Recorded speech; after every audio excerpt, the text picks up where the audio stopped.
What is going on, YouTube? Northeast Ohio Sports Cards. Here to do a little something different today. Gonna talk about the NBA playoffs, just some general thoughts and predictions, kind of on each individual matchup. Try to keep this quick and short. We'll see how that goes. Uh, touch on some card stuff, but it's not necessarily going to be card focused. So, just going to kind of get some thoughts, predictions, that kind of jazz out there in regards to the upcoming NBA playoffs. I was hoping to have all the play-in games played before I recorded this, but it's just not going to work out that way. So, at the time of recording, it is Thursday, late afternoon. The Lakers are locked into 7. The Celtics are locked into 7. We don't know who the 8 seeds are yet, but I honestly don't think it matters that much. So, let's start on the East, then we'll move over to the West, because to me, the West is way more interesting. In the East, it's going to be the 76ers, and it doesn't matter. In my opinion, the 76ers smoke whoever is the 8 seed. I honestly don't think it matters which team makes it, but Embiid stuff still continues to be super cheap, and I actually think, so I'll just get this out there right now. I think the 76ers are probably your Eastern Conference representative. It's them or the Nets. I just have a feeling that the Nets are too banged up potentially and just haven't had a lot of chemistry all playing together.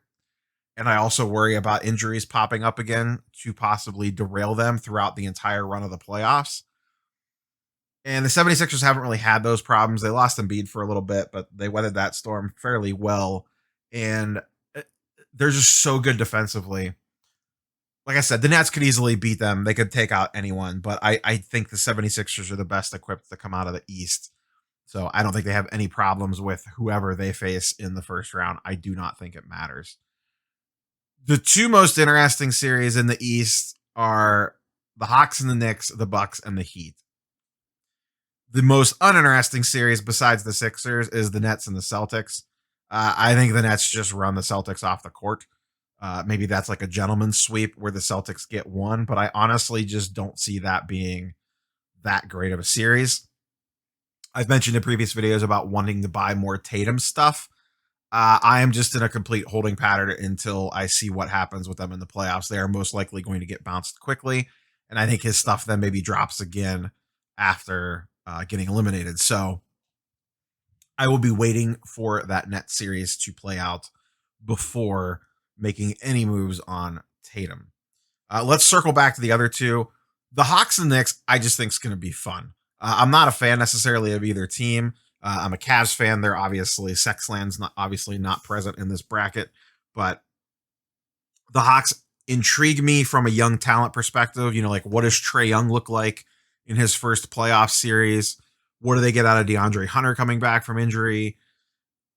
That team's been playing really, really well the last month and a half of the season. They've just been shooting the ball like crazy. And the Knicks are like the feel-good story of the season. You know, back in Madison Square Garden, they're going to have fans again. First time in, I think, 10 or 15 years that they've been in the playoffs. I don't remember the exact number.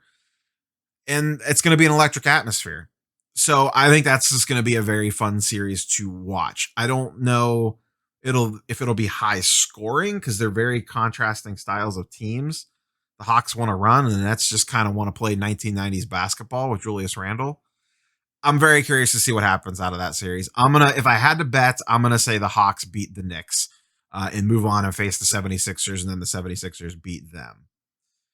The interesting one, which is probably the best series in the Eastern Conference first round, and maybe the best series period of the first round matchups, is the Bucks and Heat.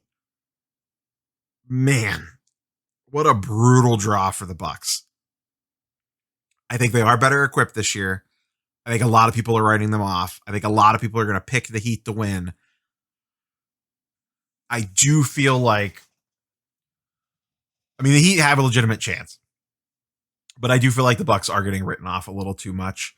And I do think the Bucks actually win that series. And I think that's going to be the contrarian take. A lot of people are just off the Giannis train. I'm still on it. He's going to show us a lot in this very first round. That team's going to have a battle on their hands, but I think the addition of Drew Holiday makes all the difference, and we'll be able to push the Bucks past the Heat. But that could easily be a 7-game series. The Heat will not go quietly into the night. And then you have the Nets Celtics, which we kind of talked about already. Nets Bucks in round 2 would be a ton of fun. Heat Nets in the second round would be a ton of fun. That's a win-win either way. That top of the bracket, once again, I think the 76ers smash either the Hawks or the Knicks. It won't really make a difference. And then a 76ers Nets matchup in the Eastern Conference Finals would be my prediction, but I will put the 76ers coming out of the East. Card-wise, the big takeaways are I still think Embiid stuff is too cheap, and I want to buy the Tatum dip when they get bounced and the Giannis dip if they get bounced. If they get bounced in the first round, his stuff is going to crater. And if it craters, I will absolutely be a buy on some of his stuff. I'm not sure what, probably Hoops, Select, or Prism. Those are his 3 main rookies. It might even just be PSA 9s, but I'll be watching the prices on all his stuff if they get bounced in the first round. But I'm going to die on that mountain. Giannis just seems to be, you're either on the train or you're off the train. There's no in between with him. You're either drinking that Kool-Aid or, you're pitchforks and torches at the people that are drinking the Kool-Aid. There seems to be no middle ground with Giannis at all, which is fine. Perfectly fine. Hopping over to the West. I don't know who wins. I want the Grizzlies to beat the Warriors selfishly because I just want to see Ja Morant in the playoffs. I don't know if they're going to be able to. The Warriors are playing really good, especially in a 1-game situation. I want no part of Steph Curry. Having lived that nightmare in the 2016 NBA Finals as a Cavs fan and just holding your breath no matter how many points you were up, that he was just going to go nuclear and just destroy you. So I get it. But most likely, I think the Warriors beat the Grizzlies, unfortunately. We'll see how that ends up playing out. By the time you see this video, that will have already been decided. So you future people already know what happened. Regardless who wins, I think the Jazz have no problems with whoever the first round matchup is. I like the Warriors for a best of 1, but in the best of 7, I just don't think they have it, especially against the Jazz. And it would be a nice series for the Jazz to reintegrate Donovan Mitchell, get his feet back wet again, and hopefully he has a nice, good, long, sustained run because I've taken a bath on the stuff that I've bought of him right before he got hurt. That was just unfortunate timing. The really interesting one to me, there's 2 extremely interesting ones. Actually, the whole West is super interesting, other than maybe whoever the Jazz play. Clippers Mavs rematch of last year. Part of me really wants to sit here and tell you that everyone's sleeping on the Clippers and that Kawhi and Paul George are just going to dominate every round. But they have to show it to me. I am not going to believe in that team until they actually show it to me. I just can't. There's probably money to be made betting them or whatever. I don't follow betting markets super close, but I have to imagine most people are thinking the same exact thing and just writing them off.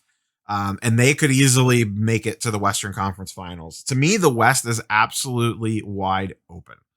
I think there's at least, I look at that, I see at least 4 teams that have a legit shot at making the NBA Finals or at least making the Western Conference Finals.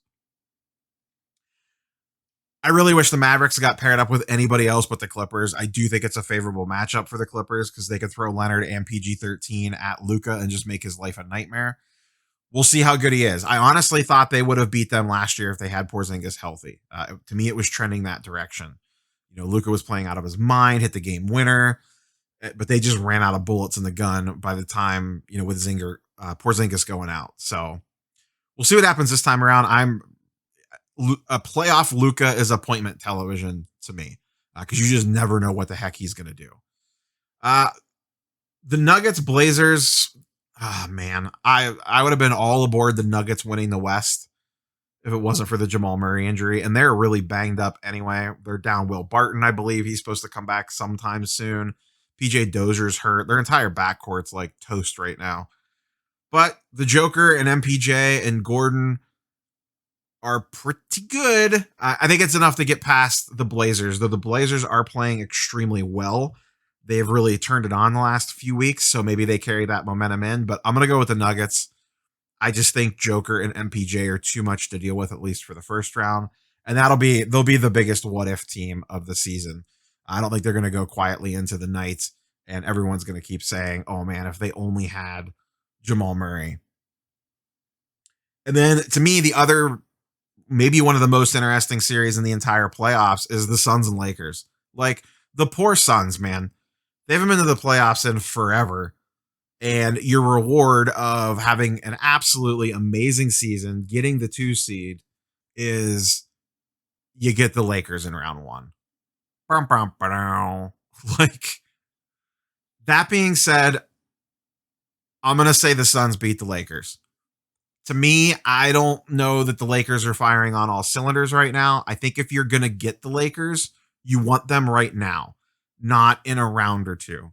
Yes, they could get worn down a little bit more, but they could also get their rhythm. I think after watching them play the Warriors, them in a best of 7, I just don't know that they're just there yet. Maybe they get there by the end of the series, but I think that is going to be a very, very fun series to watch. My biggest concern is that the Suns just have everyone's been saying this. The Suns have absolutely no one to guard Anthony Davis. I don't think DeAndre Ayton can hang with him. We'll see. But, Chris Paul, Devin Booker against LeBron and AD, that sounds like a lot of fun to me. And I like a lot of the Suns' pieces and parts. I love Bridges. I love Cam Johnson. I like what Ayton's turned himself into. He's not a superstar. I don't think you want to run out and buy his PSA 10s or anything crazy like that. But they have turned him into a very good NBA player, very good defensively, in the right matchup, and puts up serviceable numbers. He just doesn't get to put up the big numbers because CP3 and Booker kind of clog up most of the scoring opportunities. So I'll say Suns beat the Lakers. I don't feel great about it. Just to recap, I think the Nuggets beat the Blazers. I'm going to say the Mavs beat the Clippers. I'm probably completely wrong on that, but like I said, the Clippers need to show it to me. And I think the Jazz smoke whoever they end up playing. I think the Warriors give them a couple games, but ultimately, I don't think it's that close of a series. And then coming out of the West is tricky. Tricky. I'm going to go with the Jazz. I think they just are really playing well right now. And this is going to be contingent on how good Mitchell looks. So if Mitchell comes out flat or just doesn't have it, then, I'm going to be drastically wrong on this one.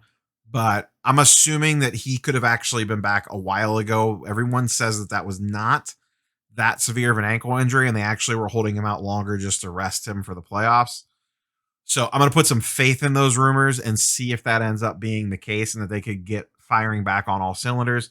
They do have kind of a cake matchup in the first round, especially if they get the Grizzlies. But even the Warriors, like I said, I just don't think they have the firepower to hang with the Jazz. So they have some time to get right before they get either the Clippers or the Mavs in round 2. And then, whoever they would get in the Western Conference Finals. But I'm going to go with the Jazz. I think they are the most complete team in the West. And then actual NBA champion, I am going to go with the 76ers. Trust the process.